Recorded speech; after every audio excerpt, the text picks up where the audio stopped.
الله يا توت، عصير مانجا وساقع كده، الله. ده انا جايه من تحت اشتريت بقى الخضار والحاجات. بصراحه كنت عايزه اشتري مانجا بس ما قدرتش، الشيله كانت تقيله. زي ما يكون قلبي حاسس. يا حبيبتي ربنا جبت لك يكرمك. مانجا وعملت عصير. الله تسلم ايدك. لا وشكلها تحفه مم. تحفه. الله انا هقوم اصب ليا بقى. قولي ماشي. لي، انت عملتي، انت رحتي لصاحبتك؟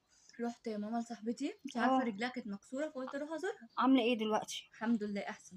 المهم وانا رايحه لقيت في بتاع فاكهه وخضار تحتيها، قلت ايه اه. هجيب لي 2 كيلو مانجا. مانجا. ماشي. ماشي. حاجه برضو يعملوها عصير. رحت جبت وطلعت والله احلى بقى. من الحاجه الساقعه. اه قلت اه. كده ياكلوها كده امم. في الجو. طلعت الاقي صحابي كلهم اه. جايبين مانجا وموز وتفاح، واتنين منهم جايبين مانجا. كلهم فاكهه. قلت كلهم جايبين مانجا. رحت مش حد عملت جايب ايه بقى ورد؟ رحت عملت ايه بقى امم. وانا لما قعدت اه. اخدت الكيسه حطيتها ورا الشنطه اللي انا قاعده عليها. يا نهار ابيض.